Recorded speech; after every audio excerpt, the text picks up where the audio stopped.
వైసీపీని ఇక ఇంటికి పంపించాలని జనసేన అధినేత పవన్ కళ్యాణ్ అన్నారు. విశాఖ దక్షిణ నియోజకవర్గం పాలకొండలో వారాహి విజయభేరి సభలో వైసీపీపై పవన్ కళ్యాణ్ విమర్శలు గుప్పించారు. ప్రతి చేనుకు నీరు, ప్రతి చేతికి పని కల్పిస్తామని పవన్ హామీ ఇచ్చారు. వైసీపీ ప్రభుత్వం రద్దు చేసిన సంక్షేమ పథకాలను తిరిగి ప్రారంభిస్తామని చెప్పారు. బలమైన బాధ్యత గల ప్రభుత్వాన్ని ఇవ్వడానికి సిద్ధంగా ఉన్నామని, మన తలరాతలను మనమే రాసుకోవాలని పవన్ కళ్యాణ్ చెప్పారు.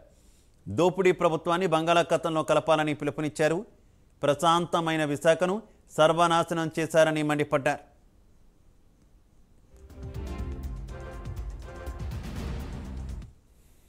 మళ్ళీ ఓటు అడగడానికి జగన్ వస్తున్నాడు. నువ్వు సిపిఎస్ రద్దు చేయాలా, ఫీజు రీఎంబర్స్మెంట్లు చేయాలా, టీఎస్సీ నోటిఫికేషన్ ఇవ్వాలా, మహిళలకి ప్రాణరక్షణ కల్పించాలా, అడ్డగోలుగా సముద్రం మత్స్యకారులకి నిలబడలా, ఇక్కడ కూర్చోబెట్టి అడ్డగోలుగా వేలాది ఎకరాలు దోచేశాం, భూముల్ని రక్షించలా. మనం మళ్ళీ మన జగ్గుబాయికి ఎందుకే నీకు ఎన్నికలు, ఎందుకే ఓటును. వైఎస్ జగన్ ఇలా అంటున్నాడు, సిద్ధం సిద్ధం సిద్ధం అని. దేనికా సిద్ధం? మేము సిద్ధం. ఓటేసి కింద తుంగలో దొక్కుతావు నేను కూర్చోబెట్టి, దీనికి సిద్ధం. ఏంటి ఎవరిని చూపిస్తావు, ఎవరిని బెదిరిస్తున్నావు? ఇలా అంటే నేను సినిమాల్లో ఫోటోలు ఇవ్వడానికి ఆలోచిస్తే ఇలా అనడానికి, నేను కూర్చోబెట్టి ఇట్లా అంటే సిద్ధం అంటే ఇట్లాగా మనం భయపడిపోతాం అనుకున్నాడు. నేను చాలా తెగించి వచ్చాను. ఈ సమాజంలో ఇలాంటి గుండాగాళ్ళని హ్యాండిల్ చేయాలి అంటే నేను ప్రాణాలు తెగించే ఉండాలి. నేను ప్రాణాలకు తెగిస్తే తప్ప ఈ ఫ్యాక్షన్ గ్యాంగుల్ని మనం హ్యాండిల్ చేయలేం. మీ వల్ల అవుద్దా? మీరు చెప్పండి. నేను తెగించకపోతే అవుద్దా? మీకు ఇంత ధైర్యం రాదు. భయం నాకు అన్నిటికంటే చిరాకు. భయం గుప్పిట్లో సమాజం ఉండటం నాకు ఇష్టం లేదు. డబ్బున్న వేలాది కోట్ల మంది ఆఫ్టర్ ఆల్ ఒక గూండా పొలిటికల్ లీడర్స్ కు భయపడిపోతుంటే మనం ఎక్కడ పారిపోతాం? ఇది మన నేల, మన ఆంధ్ర, మన తెలుగు. ఇక్కడే కొట్లాడి నిలబడి దమ్ముగా నిలబడాలి తప్ప ఒక గుండా పరిపాలిస్తున్నాడు, ఒక గుండాగర్ది చేసే వ్యవస్థ ఉందని పారిపోకూడదు. అరే కన్నీరు తొడవని అధికారం ఎందుకు? నువ్వు కన్నీరు తొడవని 151 మంది ఎమ్మెల్యేలుంటే, 30 మంది ఎంపీలుంటే ప్రయోజనం ఏంటి? 3000 మంది పైచిలకు కౌలు రైతులు చచ్చిపోతే కన్నీరు తొడవని నీకు ఎందుకు అధికారం? అంటే నువ్వు కూర్చొని రాజ్యాలు చేయడానికా, ఇబ్బంది పెట్టడానికా, భయపెట్టడానికా?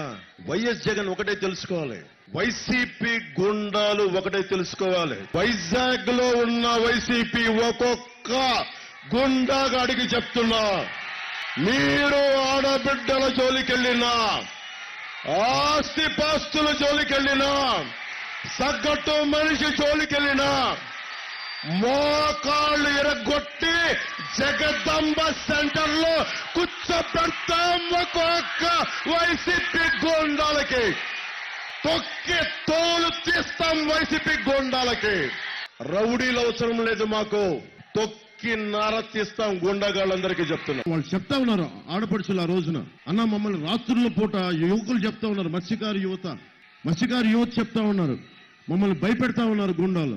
ఒంటరి ఆడి మహిళలు వెళ్తుంటే మనకి ఇంటికి వెళ్ళాలంటే భయం వేస్తుంది. ఆ పోర్ట్ ఏరియాలో, ఫిషింగ్ హార్బర్ లో నేను వాళ్ళకి ఒకటే చెప్పాను, మన ప్రభుత్వం రాగానే మీకు లా అండ్ ఆర్డర్ ఎంత బలంగా ఉంటుందంటే, ఎవడన్నా సరే కన్నెత్తి చూసి ఒంటరి ఆడబిడ్డల్ని గాని మహిళల్ని గాని భయపెట్టాడు, ఇబ్బంది పెట్టాడు అంటే మీకు చూపిస్తాను ఆ రోజున. ఎందుకంటే నేను చాలా తెగించి వచ్చాను పాలిటిక్స్ కి. కూటమి ప్రభుత్వం రాగానే మీకు పట్టాలు ఇల్లు ఇప్పించే బాధ్యత మా నాయకులందరూ తీసుకుంటారు. మేమందరం తీసుకొని అది అడ్రస్ చేస్తాం ఆ ఇష్యూ. అలాగే రాగానే ఫస్ట్ సంతకం మెగా డిఎస్సి నోటిఫికేషన్ విడుదల చేస్తాం. సముద్రాన్ని చెత్త చేశాడు, కాలుష్యం గురించి చెప్తా ఉన్నారు. కాలుష్య నియంత్రణ మండలి ఏం చేస్తుంది? మన కనీసం బాధ్యత కదా, స్వచ్ఛమైన గాలి, స్వచ్ఛమైన నీరు. కాలుష్య నియంత్రణ మండలి ఏం చేస్తుంది? చేతులు కట్టుకొని కూర్చుందా? మీ బాధ్యత కాదా? కలెక్టర్ల బాధ్యత కాదా? కాలుష్య నియంత్రణ మండలి బాధ్యత కాదా? కానీ కాలుష్య నియంత్రణ మండలి ఏం చేస్తుంది? మిమ్మల్ని ఊడిగం చేయడానికా? వైఎస్ జగన్కి ఊడిగం చేయడానికా? లేదంటే మోకాళ్ళ మీద కూర్చొని మొండి 2 చేతులతో నమస్కారం పెట్టడానికా మీరుంది? దానికా మీరు ఐఏఎస్ చదివింది? దానికా మీరు గ్రూప్ 1 ఎగ్జామ్స్ చదివింది? ప్రజల్ని సంరక్షించడానికి కాదా? రాజ్యాంగాన్ని పరిరక్షించడానికి కాదా? దేనికి ఉన్నారు మీరు? దేనికి మా అందరి కష్టం నుంచి మీకు జీతాలు దేనికి ఇవ్వాలి? మా స్వేదం మా రక్తం కరగబెట్టి మీకు జీతాలకి మీ కుటుంబాలకి ఎందుకు మేము పెంచి పోషించాలి? మా జీవితాలను కాపాడినప్పుడు మీకు ఉద్యోగాలు ఎందుకు? ఉద్యోగ భద్రత దేనికి? ఇది అడగాలి. ఎవడు అడుగుతాడో మీరే అడగాలి. మీరు అడగకపోతే ఎవ్వడూ మీ మాట వినరు. నేను ఎందుకు వచ్చాను పాలిటిక్స్ కంటే, అన్యాయం జరుగుతున్నప్పుడు మీరు మౌనంగా చూస్తూ నిలబడుతున్నారు. 30,000 మంది ఆడపిల్లలు అదృశ్యమైపోయారు ఈ నేల నుంచి పైగా.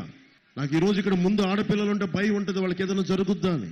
అలాంటిది ఒక ముఖ్యమంత్రి రాష్ట్రంలో ఇన్ని వేల మంది ఆడపిల్లలు అదృశ్యం అయిపోతే కూర్చోబెట్టి సొంత చెల్లి జీవితాన్ని కూడా బయటికి లాగే ఒక దిగజారుడు స్థాయి వ్యక్తి.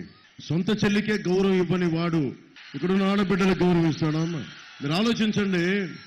వాళ్ళ సొంత ఎంపీనే, భార్యని పిల్లల్ని కిడ్నాప్ చేస్తే సొంత ఎంపీ రక్షించుకోలేకపోయాడు. సొంత ఎంపీ, నీ కుటుంబాన్ని రక్షించుకోలేని వాళ్ళు మన జీవితాలకు ఎలా భద్రత ఇస్తారు? ఇది నాది, ఈ రిషికొండ నాది, ఈ మొత్తం సర్క్యూట్ హౌస్ నాది, అన్ని భూములు నావి అని ఎవడు పడితే ఇది నాది నాది అంటే ఇదంతా నా సొంతం, ఉత్తరాంధ్ర నా సొంతం, వైజాగ్ నా సొంతం, ప్రజలందరూ నా సొంతం అని ఎవడన్నా సరే హద్దులు గీసి పెట్టిగిపోతే అప్పుడు నాకు కడుపు మండి గజ్జె కడతాను. కడుపు మండిన వాడే గజ్జె కడతాడు. ఎందుకు చెప్తున్నానంటే మీ భవిష్యత్తు ఇది. కూర్చోబెట్టి సరిహద్దు రాళ్ళ మీద ఫోటోలు వేశాడు, జెరాక్స్ కాపీ ఇస్తాడు తప్ప ఒరిజినల్స్ ఇవ్వడం అంటారు. ఇల్లు వచ్చి ఆక్యుపై చేసుకుంటాడు. నచ్చింది ఇల్లు మొత్తం, ఇదంతా నచ్చింది, అది నచ్చింది, అది నచ్చింది, అక్కడంతా కూర్చొని అపార్ట్మెంట్ కట్టుకుంటాను. ఇక్కడ ఇల్లు దోచేస్తే కబ్జా పెడితే ఎక్కడికి వెళ్ళాలి? కోర్టుకి వెళ్ళాలంటే ఆంధ్రప్రదేశ్ హైకోర్టుకి వెళ్ళాలి. అక్కడెక్కడి నుంచో పులివెందుల నుంచి జగన్ మనుషులు వస్తారంట, గుండాలు వస్తారంట, బ్లేడు బ్యాచ్లు వస్తాయంట, వచ్చి చూస్తూ ఉంటారంట. ఎలా ఉంటుంది? అందుకని మీరు గనక వైసీపీకి, నా సంగతేగా చెప్పట్లా, కూటమి మద్దతుదారులు చెప్పట్లా, వైసీపీ వాళ్ళకి చెప్తున్నా, మీరు గనక వైసీపీకి ఓటేస్తే మీ ఆస్తులు గాల్లో దీపం లాంటిదే, ఎగిరిపోతాయి ఆస్తులు.